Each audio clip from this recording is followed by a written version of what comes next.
चाक है जिगर फिर भी आए हैं रफू करके, चाक है जिगर फिर भी आए हैं रफू करके, जाएंगे हकीकत से सबको रूबरू करके। प्यार की बड़ी इससे और मिसाल क्या होगी, हम नमाज पढ़ते हैं गंगा में वजू करके। स्वागत है, आइए। इमरान जी हमारे 5 एडिटर्स यहाँ पर हैं। राजगोपालन जी हमारे साथ हैं, विनोद शर्मा जी हमारे साथ हैं, राशिद किदवई जी हमारे साथ हैं, राम गोपाल जी हमारे साथ हैं और राम कृपाल जी हमारे साथ हैं और कार्तिकेय शर्मा हमारे साथ हैं। आपका जोरदार स्वागत। और सबसे पहले तो मैं आपसे ये पूछना चाहूंगा कि जिन मंचों पर आप सुपरस्टार हो चुके थे, वहां बड़े बड़े शायर कहते थे और सलाह देते थे कि आप क्या मुझको नवाजेंगे जनाबे आली, सल्तनत तक मेरे इनाम में बिक जाती है। वो सियासत का इलाका है, उधर मत जाना, आबरू कूचाए बदनाम में बिक जाती है। गजल के मन से मना किया जाता है कि सियासत में मत जाना, और आप फिर भी आ गए। हाँ, ये मेरी हिम्मत थी और मुझे ऐसा लगता है कि इलाहाबाद विश्वविद्यालय की पढ़ाई जो है वो आपको वो तेवर सिखाती है कि आप समाज को अगर बदलना चाहते हैं तो हर उस फील्ड में जा कर के खुद को आजमाइए जहां से आपको लगता है कि समाज को कंट्रोल किया जा रहा है, देश को कंट्रोल किया जा रहा है।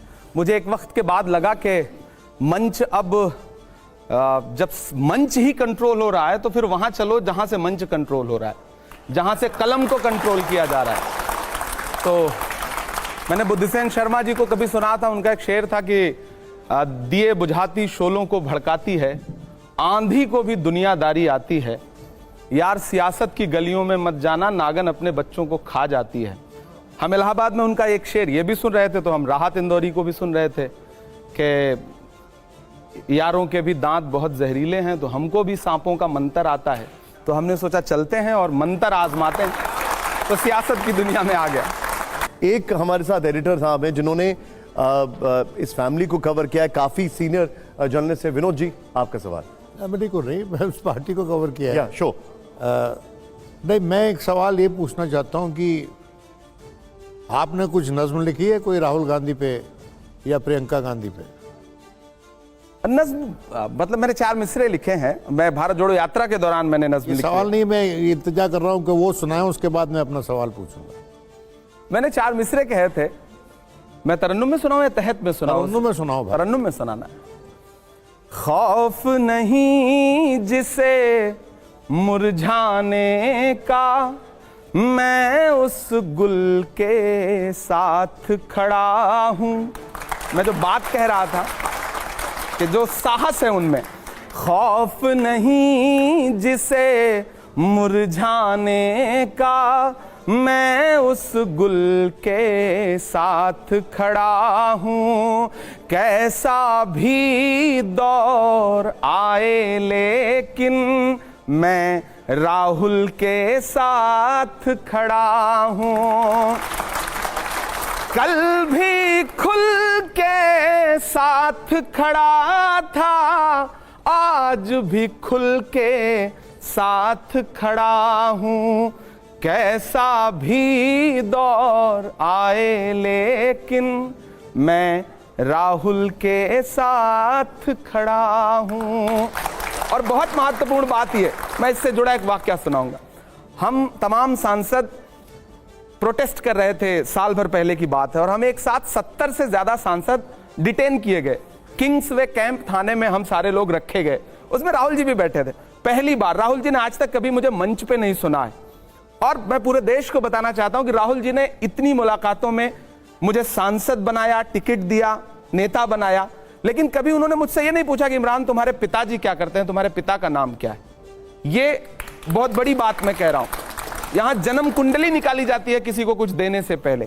तो पहली बार उन्होंने, हम सब बैठे थे, ये हुआ कि 4-5 घंटे यहां डिटेन रहना है तो कुछ सब अपनी प्रतिभा का प्रदर्शन करें। कोई गाना सुना रहा था, कोई कुछ सुना रहा था, तो मैंने 4 पंक्तियां उनको सुनाई। वो अपने हाथ से मोबाइल से रिकॉर्ड कर रहे थे। और साहस की बात यह है कि मैं राहुल को अपनी कविता में राहुल कह रहा हूं, राहुल जी नहीं कह रहा हूं, और वो उस कविता को सुन रहे हैं, सराह रहे हैं। यह खूबी है राहुल जी की। विनोद जी, देखिए, पॉलिटिक्स से संबंध रखने वाले बहुत से शायर, बहुत से कवि हैं। अगर आप साहिर को सुने तो वो भी राजनीति की बात करते थे अपनी कविताओं में। जी हबीब जालुब तो हाँ, स्टेज से बोलते थे कांग्रेस की एक टाइम पे इलेक्शन फ्रीडम स्ट्रगल की से पहले। और फैज साहब ने जो शायरी की है, जो लाइनें लिखी हैं, वो दुनिया भर उसको दोहराती है। वो एक रेबेलस शायर थे। आप में रेबेलन की भावना कितनी है? देखिए मेरी बात सुनिए, जब आप किसी भी पॉलिटिक्स में किसी भी पार्टी में चले जाते हैं तो एक परिधि में बंध जाते हैं। जैसे एक परिंदा होता है ना, एक शायर, वो परिंदा है, वो फिर उसको आपने एक पिंजरे में बंद कर दिया।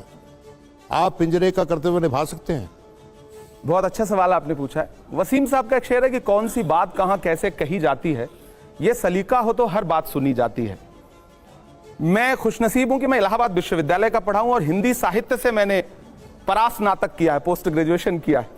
तो इलाहाबाद आपको एक अलग तरह की खूबी सिखाता है, वहां के चौराहे, वहां की चाय की दुकानें, हॉस्टल की कैंटीन। तो कांग्रेस पार्टी की राजनीति में शामिल होने के बाद मुझे अच्छा लगता है कि राहुल जी और प्रियंका जी दोनों लोगों ने हमेशा एक बात कही कि राजनीति में आ गए हो, लेकिन जो काम पहले करते थे उसको मत छोड़ना। कवि सम्मेलनों में जाओ, मुशायरों में जाओ, लोगों के बीच जाओ।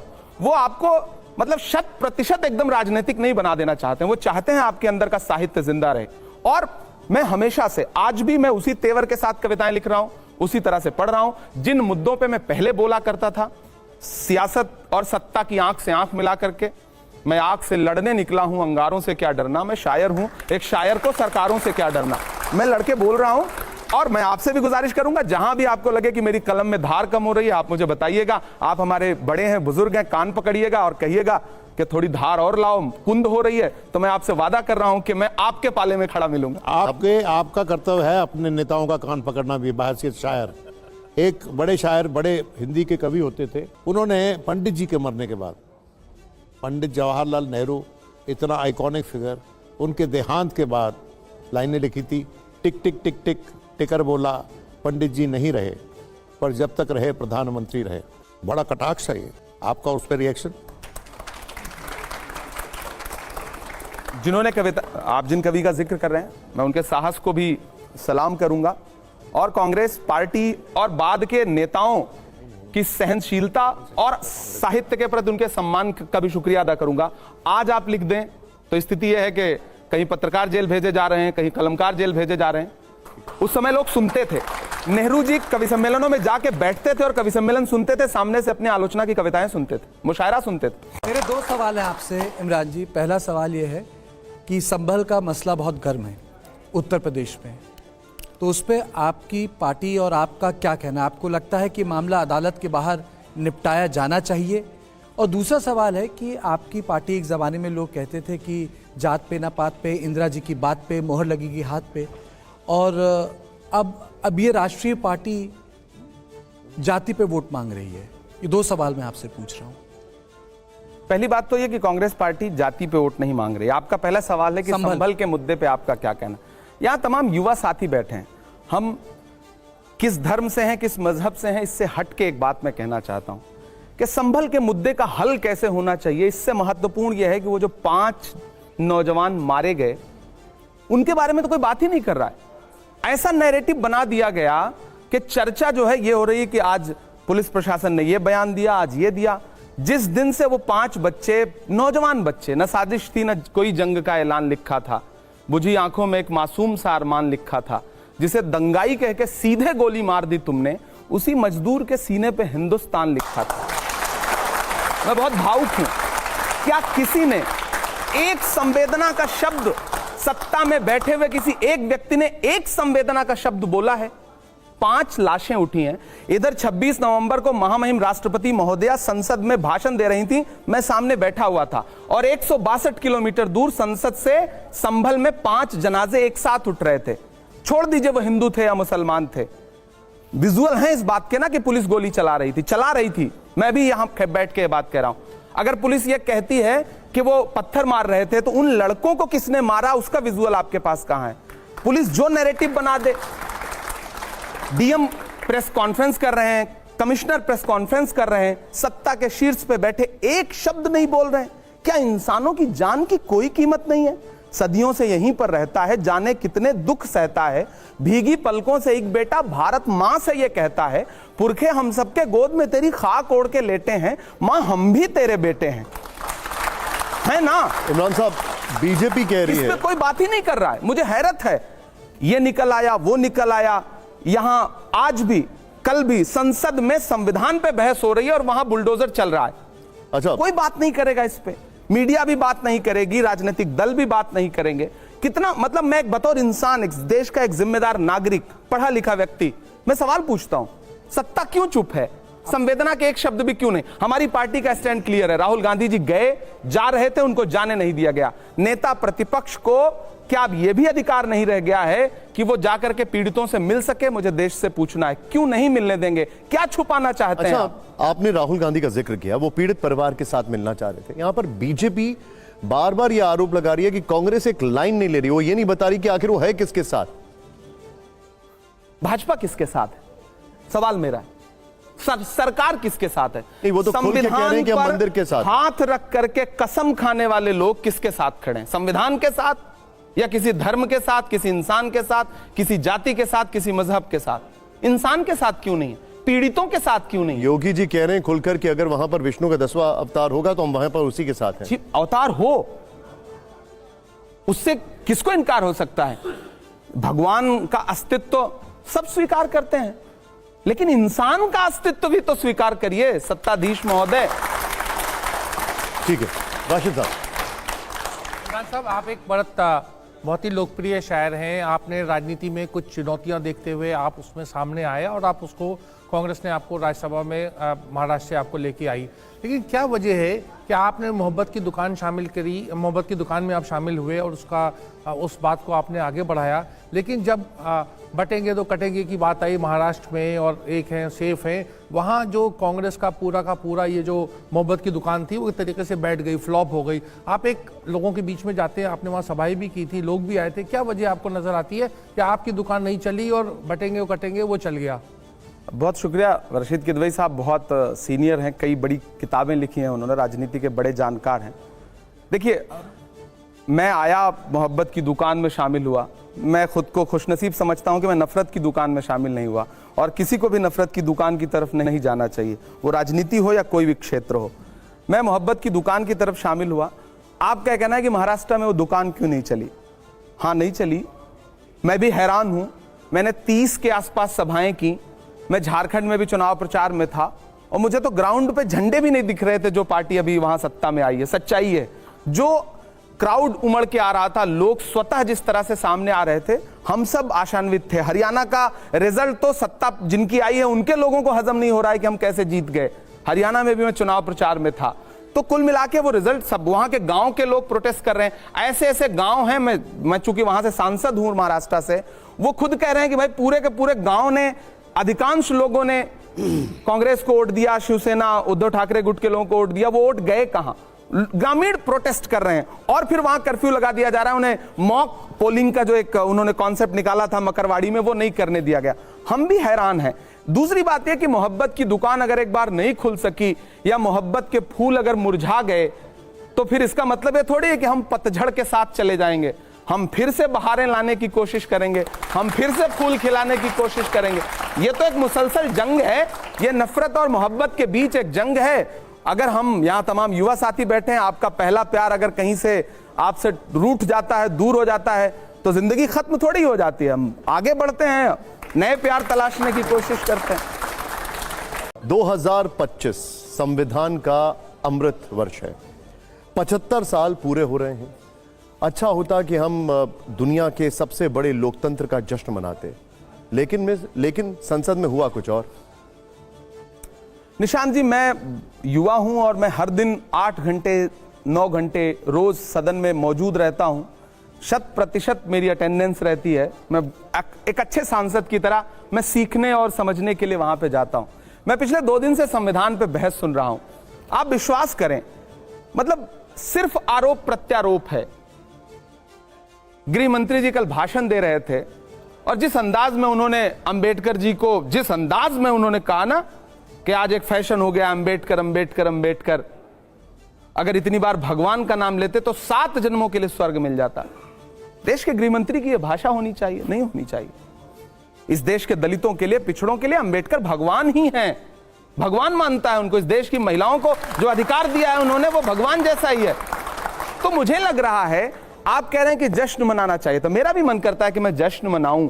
मेरा भी मन करता। 75 वर्ष हम लेके आए थे संविधान को, कांग्रेस पार्टी संविधान लेके आई थी। आप अंदाजा लगाइए कि पंडित नेहरू को 1947 में जो देश मिला था, वहां से उठा करके देश को कहां लेकर के आए। आज आप उन पुरखों को कोसते हैं। एक मिनट, क्या ये अच्छा है? थोड़ा आपको बीच में रोक रहा हूं। इमरान जी, इसके आगे एक मिनट, इसके आगे उन्होंने जो कहा गृह मंत्री ने, सिर्फ उन्हीं का मतलब, असेंबली में इसके आगे बिल्कुल सारे लोग, तो मैं सबका जिक्र कर रहा हूं। इसके आगे गृह मंत्री जी ने यह भी कहा कि ऐसी क्या हो गया था कि अंबेडकर जी को नेहरू जी की कैबिनेट छोड़ के जाना पड़ा।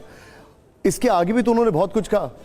वो चीजें इग्नोर हो जाती हैं और खाली इस चीज को पकड़ लिया जाता है। सिर्फ आरोप प्रत्यारोप के अलावा क्या उन्होंने एक बार भी प्रशंसा की नेहरू जी की? क्या एक बार भी प्रशंसा की उन्होंने मौलाना आजाद की? क्या एक बार भी उन्होंने प्रशंसा की महात्मा गांधी की? क्या एक बार भी प्रशंसा की स्वतंत्रता संग्राम से जुड़े हुए लोगों की? उन्होंने खुलकर कहा कि उनको सभी को एक साथ देखना चाहिए, अंबेडकर जी को किसी एक दल की तरह नहीं देखना चाहिए। सिर्फ अंबेडकर जी, देखिए, जब भाजपा नारा महापुरुषों का भाजपा एकता का नारा लगाती है, तो उसमें क्या उसके जो एकता का नारा है उसमें अल्पसंख्यक हैं कहीं? मेरा सवाल है। और जब अल्पसंख्यकों की बात होती है तो मैं तो सरकार से पूछना चाहता हूं कि आपको रतन टाटा नहीं चाहिए? एक मिनट, उनका ये कहना है। मेरा ये पूरा कर लेने दें। क्या भाजपा को अगर सिर्फ बहुसंख्यक वाली बात करनी है तो क्या उन्हें रतन टाटा नहीं चाहिए? क्या उन्हें कलाम साहब नहीं चाहिए? क्या उन्हें जॉर्ज फर्नांडिस नहीं चाहिए? क्या उन्हें होमी जहांगीर भाभा नहीं चाहिए? कलाम साहब का नाम किसने प्रपोज किया था? नहीं, कलाम साहब का नाम किसने कलाम प्रपोज किया? साहब भी उसी समुदाय से आते हैं जिनको लेकर के आप जो भाषण कलाम देते साहब हैं। का नाम किसने प्रपोज किया था? हम अब कह रहे एक हैं। मिनट आगे, एक मिनट जी। क्या नरसिम्हा राव मदन मोहन मालवीय को भारत रत्न नहीं मिला? क्या सरदार पटेल की स्टैचू नहीं बनी? निशांत जी, आपको लगता नहीं कि अटल बिहारी वाजपेयी जी और नरेंद्र मोदी जी में जमीन आसमान का मैं नरसिम्हा राव मदन मोहन मालवीय की बात कर रहा आपको हूं। अंतर नहीं। आपने कहा ना किसने नाम प्रपोज किया था? नाम प्रपोज किया था उस दौर में अटल बिहारी। आपको लगता है कि यह भाजपा अटल बिहारी वाजपेयी जी की भाजपा है? आपको लगता है? समाजवादी में तो अगर आपको लगता है तो फिर आप गलत सोच रहे हैं। ये अटल बिहारी वाजपेयी जी की भाजपा नहीं है। नहीं, ये तो हम सेलेक्टिव होके देख रहे हैं। राम कृपाल जी, हाँ। इमरान जी, बहुत अच्छा लगा आपको, मैं सुनता रहा हूं पहले भी। धन्यवाद। एक मेरा बेसिक सवाल है कि जब से आप बात कर रहे हैं तो इस समय जो सत्ता पक्ष है सारी उसकी बुराइयां गिनाते गए और राहुल जी और प्रियंका जी की आपने बहुत तारीफ की। मैं मानता हूं और आपकी किसी बात से मैं ऐतराज नहीं कर रहा हूं। मेरा यह सवाल है कि इलेक्शन दर इलेक्शन आप अगर राजनीति में हैं तो कोई लक्ष्य होगा।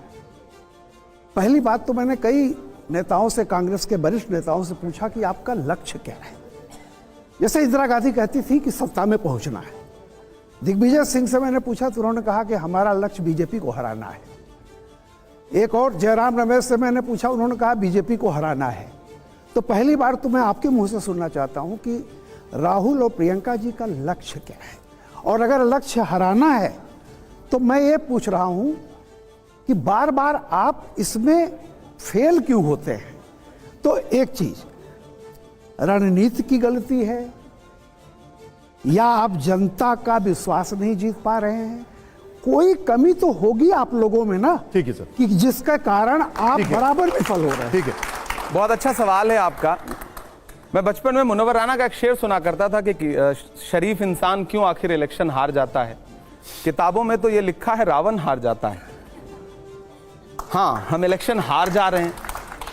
लक्ष्य, मुझे लगता है कि राजनीति में आने के बाद सिर्फ एक लक्ष्य नहीं होता है। बड़े नेता का तो बिल्कुल एक लक्ष्य नहीं होता है। राहुल गांधी जी का लक्ष्य जो है, जो मैं समझ पाया हूं, यह सवाल पूछना भी मुझे लगता है कि समीचीन नहीं था, मैंने उनसे कभी पूछा भी नहीं, लेकिन राहुल जी का, प्रियंका जी का, सोनिया जी का, मल्लिकार्जुन खड़गे जी का, मुझे लगता है हर राजनीतिक दल का और हर शीर्ष नेतृत्व का एक लक्ष्य होना चाहिए। जो संविधान है देश में, उस संविधान को बचाना और उस संविधान के मुताबिक सत्ता को चलाना। सबसे बड़ा लक्ष्य होना चाहिए। हाँ, यह सही है कि जब तक जीतोगे नहीं, सत्ता में आओगे नहीं, संविधान को इंप्लीमेंट कैसे कर पाओगे। लेकिन इसीलिए उस संविधान ने एक प्रारूप भी रखा है ना कि अगर आप सत्ता में नहीं और विपक्ष में है तब भी आप मजबूती से लड़ाई लड़ सकते हैं। आज हालत यह हुई कि हम जब सुबह बाबा साहब अंबेडकर का नाम लेकर के प्रोटेस्ट कर रहे थे तो 2 बजे तक के लिए हाउस को एडजर्न करना पड़ा। ये विपक्ष की ताकत है और विपक्ष इस बार इतना मजबूत है कि कल 1 नेशन 1 इलेक्शन उन्होंने इंट्रोड्यूस किया और तुरंत उसे जेपीसी को भेजना पड़ रहा है। तो विपक्ष मजबूत होना चाहिए। हम आज विपक्ष में हैं, जो सत्ता पक्ष में है वो कई साल 2 सांसदों के साथ थे, तो ये उतार चढ़ाव हार जीत आती रहेगी। लेकिन इसी में आपको लोकतंत्र के प्रारूप को सत्ता पक्ष के लोगों को भी स्वीकार करना चाहिए। केवल एक लाइन का, बिल्कुल, आप उत्तर प्रदेश में एनडी तिवारी आखिरी मुख्यमंत्री थे, ये बात 1990 की है। 34 साल हो गए, तब न तो अमित शाह थे, न नरेंद्र मोदी थे, न आज की बीजेपी थी। 34 वर्ष से आप उत्तर प्रदेश में कहीं नजर नहीं आ रहे हैं। इसके लिए आपने सोचा, आज की मौजूदा सत्ता तो मैं मान ले रहा हूं तमाम चीजें होंगी, ठीक है, लेकिन 34 साल से आप उत्तर प्रदेश में नहीं है। हम वहां सत्ता में नहीं है, हम ये बात को स्वीकार करते हैं। और कमियां तो जाहिर सी बात है, हम अगर सत्ता में नहीं है, हम राजनीतिक तौर पे बहुत ज्यादा सत्ता के करीब नहीं है, तो कमियां तो रही हैं, बुजुर्गों से होती हुई यहां तक आई हैं, उसे सुधारना है। लेकिन हम आपको यह आश्वस्त करते हैं, हाथरस हो, संभल हो, किसी भी पीड़ित परिवार हो, बिजनौर हो, मुजफ्फरनगर हो, आप जब भी नजर उठा के देखेंगे तो आप ये पाएंगे कि राहुल जी हो, प्रियंका जी हो, जब भी जरूरत पड़ी है ये लोग पीड़ितों के साथ वहां जरूर खड़े नजर आए। ये मैं तथ्य के साथ ये बात कह रहा हूं। प्रधानमंत्री ने एक बाकायदा ट्वीट करके बोला है कि अगर इतनी इज्जत होती है अम्बेडकर की तो उनकी तस्वीर सेंट्रल हॉल में कांग्रेस लगाती, बाकी किसी दलों को लगाने की जरूरत नहीं होती। और दूसरा सवाल मैं ये आपसे कर रहा हूं, आपको नहीं लगता कि Congress party single issue party बनती चली जा रही है? कोई भी चीज होती है आप लाल किताब उठाते हैं, नहीं तो फिर बोलते हैं अडानी इसका रहा। पहली बात तो ये लाल किताब देख करके सत्ता पक्ष इतना भड़क क्यों रहा है? तो सांड भी इतना लाल कपड़ा देख के नहीं भड़कता जितना लाल संविधान देख के भड़क रहे हैं। गलत क्या है? 10 विजुअल मौजूद है जिसमें राष्ट्रपति महोदय या महोदया, प्रधानमंत्री जी को वही वाला संविधान, जो मतलब कलर से आप संविधान के बुक कवर से आप मतलब तय करेंगे कि ये कौन सा संविधान है। झूठ बोलेंगे सदन में कि राहुल गांधी जो संविधान लेके चलते हैं उसके पन्ने तो कोरे रहते हैं। कल अभी सदन के अंदर बोला है, ऑथेंटिकेट करने के लिए उनको चेयरमैन साहब ने नहीं कहा। बात क्या है ना कि भारतीय जनता पार्टी जिन प्रतीकों के माध्यम से खेलना चाहती है ना, देश अब समझता है। आप उधर तो दलितों के खिलाफ अत्याचार करवाएंगे। सुप्रिया गायकवाड़ के जैसे आप भी स्पिरुलिना फार्मिंग से सालाना 1 करोड़ तक कमाना चाहते हैं? आसान तरीका, बड़ा मुनाफा। अभी डाउनलोड करें फ्रीडम ऐप। आप अत्याचार करवाएंगे और इधर सोचेंगे कि अंबेडकर जी की एक फोटो लगा देंगे तो दलित बहुत खुश हो जाएगा। आप देश के दलितों को मूर्ख समझते हैं। सब जागरूक हो गए हैं, उनको पता है कि बाबा साहब अंबेडकर के संविधान को सबसे ज्यादा चोट कौन पहुंचाना चाहता है। आप जातिगत जनगणना क्यों नहीं करवाते? क्यों नहीं हक देना चाहते? प्रधानमंत्री जी सिर्फ फोटो लगा देने भर से या एक बार नाम उच्चारित कर देने भर से नहीं काम चलेगा। आप देश की जनता जागरूक हुई है और इसीलिए शायद आप परेशान हैं। ये दबदबा, ये शोहरतें, ये नशे दौलत, किराएदार हैं, सब घर बदलते रहते हैं, ये भी बदल देंगे। जब आप हिस्ट्री पे जाएंगे तो ये भी हमें बताना पड़ेगा कि 370 के मुद्दे पर बाबा साहब अंबेडकर ने कैबिनेट छोड़ी थी। हमें यह भी बताना पड़ेगा वो फॉरेन पॉलिसी को लेकर भी कैबिनेट छोड़ने के लिए तैयार थे, वो उससे पूरी इत्तेफाक नहीं रखते थे। कई सारी चीजों पर तो बहुत सारे फैक्ट्स हैं जो कि सामने निकल कर आएंगे अगर आप हिस्ट्री पर जाएंगे। लेकिन एक मिनट, राजगोपालन जी, अच्छा मैं जवाब दूं या आप? अच्छा आप सवाल ओके, ठीक है, ओके, गो आपने तो कविता में जवाब नहीं दिया मुझे, वो फर्स्ट वो दे दी, मैं करूंगा। वो कविता में आपसे जवाब लेना चाह रहे हैं। सर मैं देखिए इसके बाद मैं निशांत जी से अनुरोध करूंगा कि एक आध दिन अलग से हम आप बैठे हैं, मैं आप सबको घर पे चाय पे बुलाऊंगा और खूब सारी कविताएं। आपकी पॉपुलैरिटी है, मजबूरी है कि मैं मैंने आपसे इमरान साहब आप निशांत जी कह रहे थे कि इतिहास में जाएंगे जी, तो इतिहास में जाएंगे तो आपको कल गृह मंत्री जी भाषण देते देते बोले हिंदू कोड बिल लाए। विरोध किसने किया था हिंदू कोड बिल का? तो इतिहास में तो भाजपा को यह जवाब भी देना पड़ेगा, इतिहास में तो भाजपा को यह जवाब भी देना पड़ेगा कि संविधान का विरोध किया था उनके आनुषंगिक संगठन, उनके मदर संगठन ने। आपको इतिहास में यह भी जवाब देना पड़ेगा कि आप तिरंगे का विरोध करते रहे। मेरा एक शेर है, मेरी एक नज्म है, उसका एक शेर है, उसके एक बंद है कि जिन्हें तिरंगे से नफरत है अपना झंडा प्यारा है, गांधी का कातिल अब भी जिनकी आंखों का तारा है, शर्मनाक इतिहास है जिनका अंग्रेजों से यारी का, वो अब हमको बांट रहे हैं सर्टिफिकेट गद्दारी का।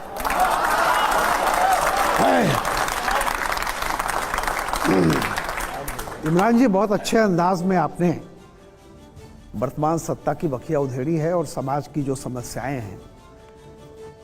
तो कांग्रेस पार्टी ने समस्याएं तो गिनाई, विकल्प क्यों नहीं बन पा रही है, इसका एक मैं जवाब दे रहा हूं, एक सवाल पूछ रहा हूं एक शेर के माध्यम से, जो स्वागत है।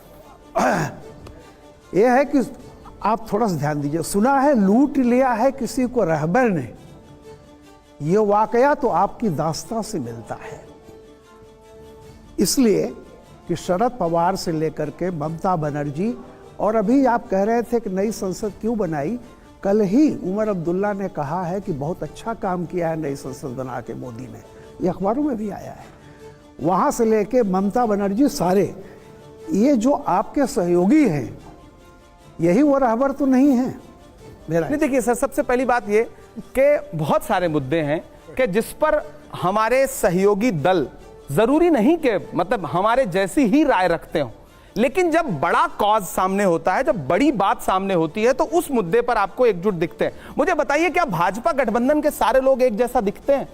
मैं सुनिए, मैं एक सिर्फ उदाहरण दूंगा। उत्तर प्रदेश में एक नेता है ओम प्रकाश राजभर, उनके भाषण सुने हैं आपने नरेंद्र मोदी जी के बारे में? वो भाजपा के गठबंधन में इन दिनों।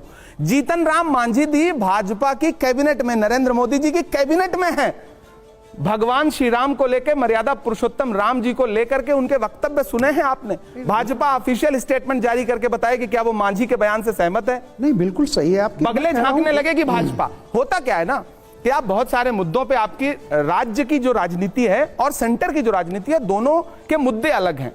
कुछ मुद्दे ऐसे होते हैं जिसपे आप सेंट्रल पॉलिटिक्स करने वालों से हो सकता है थोड़े से असहमत हो, लेकिन यही तो अच्छी बात है ना। यहां बैठे हुए बहुत सारे लोग हैं जो मुझसे, मेरी बातों से हो सकता है असहमत हो, लेकिन जब मैं अच्छी बात बोल रहा हूं तो ये ताली बजा रहे हैं, समर्थन कर रहे हैं।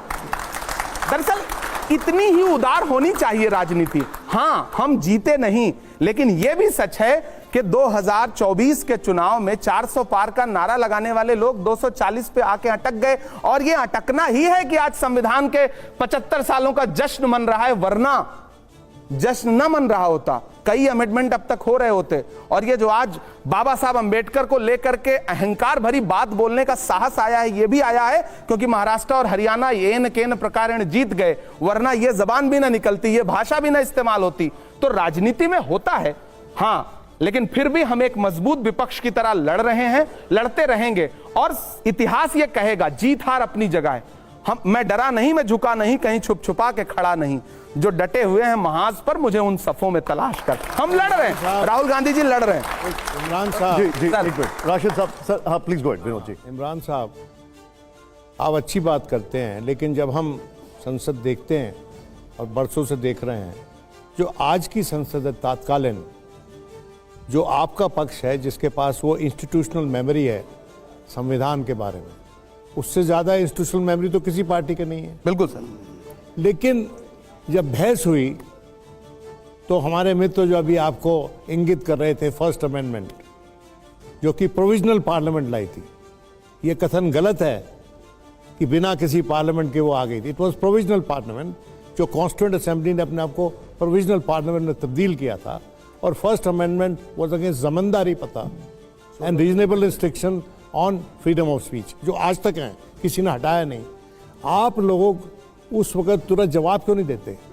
अपना पढ़ाया हुआ पाठ खुद ही भूल गए। हाँ, आप अपने इतिहास को भूल गई, आपकी पार्टी, आप क्योंकि अपने इतिहास को भूल गई, इसलिए आपके विपक्षी जो हैं अपने इतिहास को आपके इतिहास में तोप रहे हैं। सर, बहुत अच्छी बात आपने कही, आपका शुक्रिया कि आपने वो चीजें याद दिलाई। मैं मानता हूं, और मैं लगातार थोड़ा निराश भी हूं सदन की कार्रवाई को देख करके। बहुत सारे मुद्दे ऐसे हैं, सच में, मतलब बाहर लोगों को लगता है आज भी देश का एक बड़ा वर्ग है, खेतों में खलिहानों में काम करने वाला, गांव का गरीब मजदूर, उसको लगता है कि हमारी बात अगर संसद में उठ गई तो बहुत बड़ी। मेरे सोशल प्लेटफॉर्म पे लाखों लोग फॉलो करते हैं, उनके इनबॉक्स में मैसेजेस होते हैं, भैया हमारा मुद्दा उठा दो पार्लियामेंट में, हमारा मुद्दा उठा दो।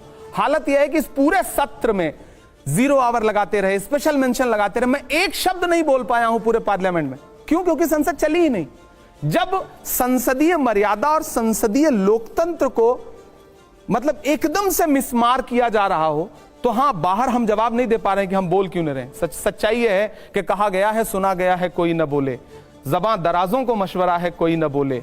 अजीब लुकनत पसंद हाकिम से वास्ता है, जो चाहता है, जो सोचता है, कोई न बोले। उन्हें आवाजें पसंद ही नहीं है, उसके लिए वो हर हथकंडा अपनाते हैं कि आप बोल ना पाएं।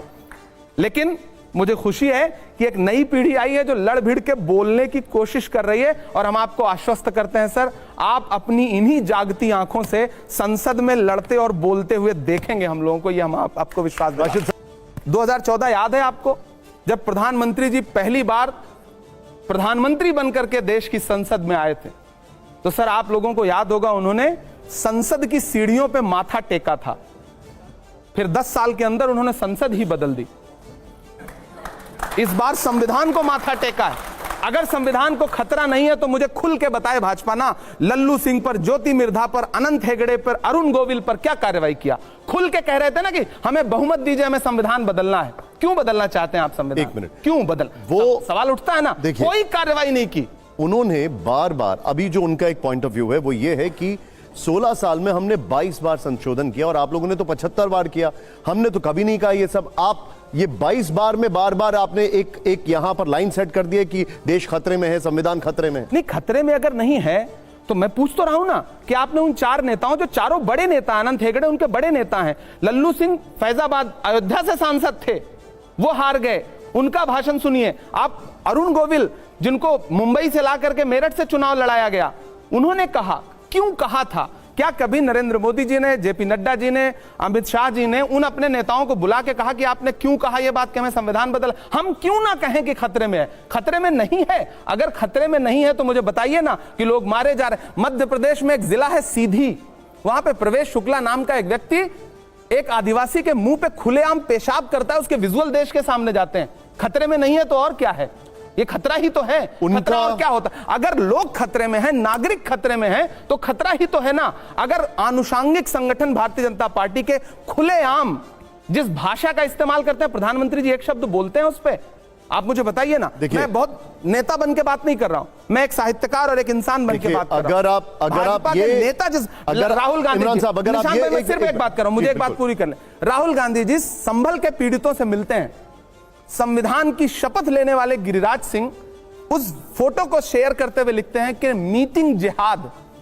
मैं देश के सभ्य लोगों से पूछना चाहता हूं, किसी पीड़ित से मिलने का मतलब आप लिखेंगे कि मीटिंग? आप कौन सी भाषा का इस्तेमाल कर रहे हैं? देखिए, क्या प्रधानमंत्री जी को यह बात पता नहीं चलती है? आप जो जिक्र कर रहे हैं, आप कौन सी राजनीति कर रहे हैं? आपने जो जिक्र किया, उनका काउंटर यहां पर यह आता है कि संविधान खतरे में था जब इमरजेंसी हुई थी, संविधान खतरे में था जब 84 हुआ था, उसको लेकर तब संविधान खतरे में था। आप उसको कैसे भूल जाते? देखिए, इंदिरा गांधी जी ने एक गलती की थी, अपने एक पीए या पीएस जो भी रहे हो, यशपाल जी उनका आप सब जानते होंगे, मेरी उम्र कम है, उनका इस्तेमाल किया था, उस बुनियाद पर उनकी सदस्यता खत्म कर दीजिए गई। यहां तो भाजपा पूरी मशीनरी, पूरा सिस्टम इस्तेमाल कर रही है। प्रधानमंत्री जी को तो एक सेकंड पर इमरजेंसी की बात कर रहा हूं। मैं ये जो अघोषित इमरजेंसी है, इस पे बात क्यों नहीं कर रहे हैं? पिछले 10 साल से देश में अघोषित आपातकाल है, और इंदिरा जी का साहस देखिए, कांग्रेस पार्टी का साहस देखिए, माफी मांगी ना, ये कहा कि हां ठीक है गलती हुई थी। राहुल गांधी जी ने कहा, बीजेपी कहती है, भाजपा कभी कहती है कि हमने जो अघोषित आपातकाल लगाया है, जो इस पे माफी मांग रहे हैं। मौलिक अधिकार छीन ले, उसके पास कोई नैतिक अधिकार ही नहीं है कहने का कि संविधान खतरे में। जिसने इस देश के नागरिकों को मौलिक अधिकार देने की वकालत की लड़ाई लड़ी और दिया,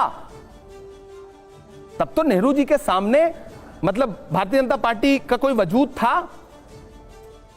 नहीं था ना। फिर भी नेहरू जी ने क्या बड़ा दिल रहा होगा नेहरू जी का, कभी सोचिए ना आप। और मैं तो अक्सर कहता हूं कि पुरानी संसद बदली क्यों उन्होंने, कभी सोचा आपने?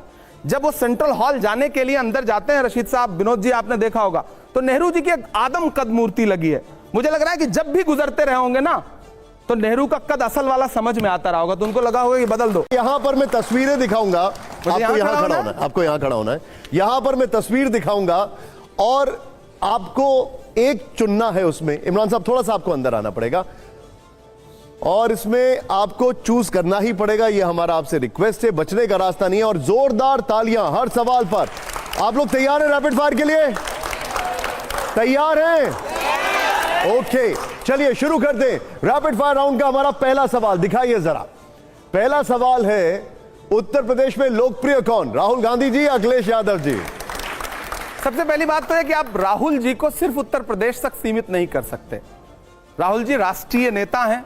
मैं नहीं कर रहा हूं, मैं उत्तर प्रदेश की बात कर रहा हूं अभी बस। नहीं, मैं अखिलेश जी भी बहुत शानदार नेता हैं, लोकप्रिय नेता हैं, पूर्व मुख्यमंत्री हैं और लोकसभा चुनाव में इंडिया गठबंधन के साथ बहुत शानदार प्रदर्शन हुआ है, तो हम दोनों गठबंधन में हैं। तो मुझे लगता है कभी कभी कि ऐसी परिस्थिति आप किसी के सामने क्यों लाते हैं कि दो भाई उसके सामने खड़ा कर दें कि भैया इसमें से बताओ इसके अंदर ज्यादा प्रतिभा है।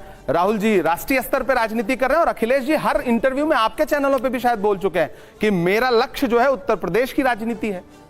तो मुझे लगता है ये सवाल ही नहीं बनता है, दोनों लोकप्रिय हैं। अच्छा, आप शायर हैं, मैं चाहूंगा हर जवाब पे, हर सवाल पे जोरदार तालियां बजे और खूब खूब खूब हौसला अफजाई के जो जोरदार तालियां हो अगले सवाल से पहले। चलिए, अब ये सवाल तो आपने आउट ऑफ सिलेबस कर दिया है, अगला सवाल दिखाइए। इसको आउट ऑफ सिलेबस मत करिएगा, ये आप ही के सिलेबस का सवाल है। बेहतर कवि कौन है, कुमार विश्वास जी, मनोज मुंतशिर जी या मुनव्वर राणा जी? देखिए, एक चुनना है। सवाल में मैं एक क्लियर जवाब दूंगा इसका। मुनव्वर राणा कम से कम 1 लाख किलोमीटर आगे हैं दोनों से। ठीक है, मतलब कोई जोड़ ही नहीं, कोई तुलना ही नहीं।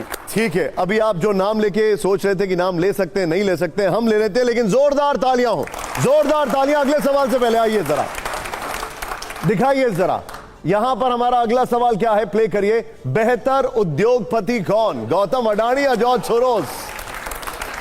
पहली बात तो ये कि इनका तो मतलब इनके बारे में तो मुझे लगता है कि हमारे जो विदेश मंत्री हैं जयशंकर जी वो ज्यादा जानते हैं, क्योंकि उनके बेटे का नाम जुड़ा। कई भाजपा के सहयोगियों के साथ सहयोगी ऐसे हैं जिन्होंने इनके फाउंडेशन से वो लिया है, फंड लिया है। वो बहुत अच्छे उद्योगपति हैं क्योंकि उन्हें पता है कि सरकार से कैसे काम लेना है और सरकार को अपना बना के कैसे रखना है।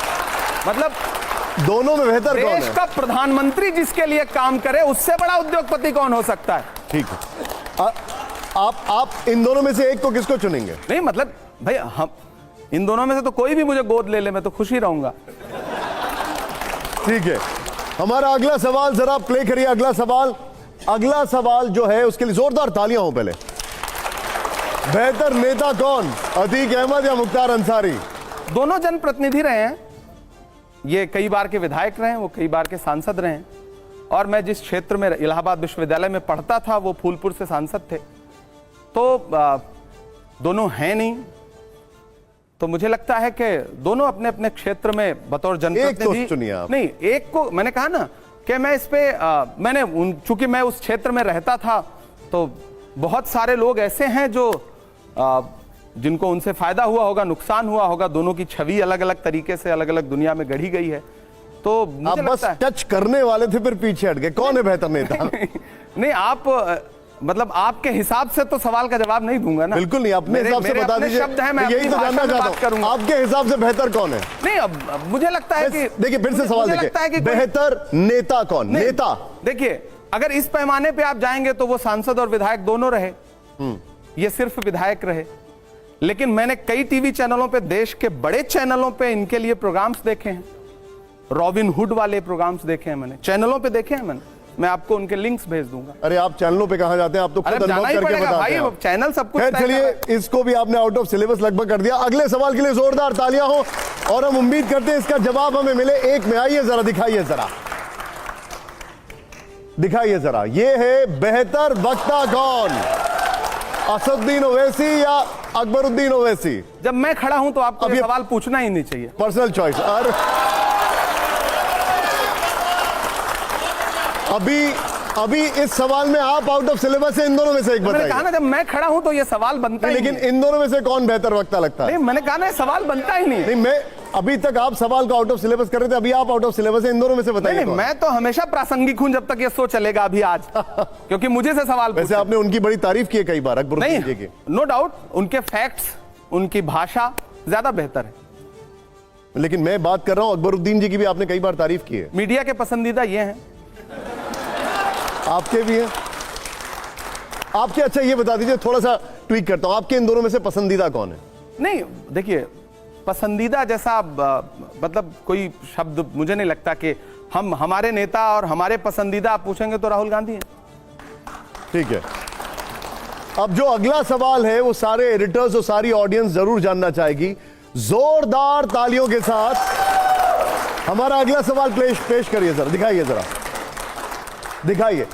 हमारा अगला सवाल है, सदन का बेहतर संचालक कौन, धनखड़ साहब या ओम बिरला जी? आपने पहली बार मुंह मोड़ा है। मैं पहली बार, देखिए एक्चुअली मैं सदन का सदस्य आप क्रिकेट खेलते थे क्या? मैं, हाँ क्रिकेट तो आप खेलता डक बहुत कर रहे हैं, मैं देख। नहीं, मैं मतलब मुझे लगता है कि सच बात है कि सदन का संचालन सही से कहीं नहीं हो रहा है, दोनों जगह। लेकिन इन दोनों में से कोई एक तो बता दीजिए। नहीं, इस सत्र में लोकसभा ज्यादा चली है, राज्यसभा कम चली है। मतलब ओम बिरला जी। हाँ वही है शायद। हालांकि ठीक है, चलिए। उनके पास भी बड़ा भाषाई चातुर्य वैसे ये है। कहने के लिए भी हिम्मत चाहिए कांग्रेस पार्टी में। जोरदार तालियों आइए। ये शो को मैं वाइंड अप कर रहा हूं, लेकिन उससे पहले, हाँ अरे वाह क्या बात है, लेकिन उससे पहले कुछ 2 लाइनें हम सभी सुनना चाहेंगे कि नहीं सुनना चाहेंगे इस देश के ऊपर, जरा बताइए कुछ 2 लाइनें। नहीं, देश तो देखिए, मेरी एक नज्म है कि मैं तरन्नुम में सुना देता। बिल्कुल। अब माहौल ऐसा बना हुआ है कि सुना देते हैं, और बहुत अच्छा, आपको बधाई देता हूं। पहली बार बहुत शानदार संपादक आपने बुलाए जिनसे अलग अलग मिलने का मेरा मन था, एक साथ मिल गए। श्रोता बहुत अच्छे, शो बहुत अच्छा, मेरी बड़ी शुभकामनाएं शो के लिए। मेरा मस्कन मेरी जन्नत को सलामत रखना, यह कविता नहीं बल्कि एक दुआ है। मेरा मस्कन मेरी जन्नत को सलामत रखना, मेरे मौला मेरे भारत को सलामत रखना, मेरा मस्कन मेरी जन्नत को सलामत रखना। तूने नफरत का जो बाजार सजाया हुआ है, तू ये कहता है मुसलमान पराया हुआ है। आजा दिल चीर के दिखलाऊं वतन का नक्शा, मेरा भारत मेरी सांसों में समाया हुआ है। ऐसी बेलौस मोहब्बत को सलामत रखना, मेरे मौला मेरे भारत को सलामत रखना, मेरा मस्कन मेरी जन्नत। और अंतिम पंक्तियां कि इसकी मिट्टी पे सभी रीत निछावर कर दूं, अपनी सांसों का मैं संगीत निछावर कर दूं। गंगा जमुना तेरी लहरों की मुकद्दस धुन पर, अपनी सांसों का मैं संगीत निछावर कर दूं। इतनी पाकीज़ा इबादत को सलामत रखना, मेरे मौला मेरे भारत को सलामत रखना। और निशांत भाई, TV9 पूरे परिवार को आखिर में बस इतना कहना चाहता हूं, देश के तमाम युवाओं को भी, कि ये जो नफरत की राजनीति है, खेलने की राजनीति है, इसको समझिए। हम सब एक दूसरे के पूरक हैं। तनवीर मेरा एक दोस्त है, उसका एक शेर है कि जरा सी बहस को दंगा बनाया जाएगा, तमाम शहर को लंका बनाया जाएगा।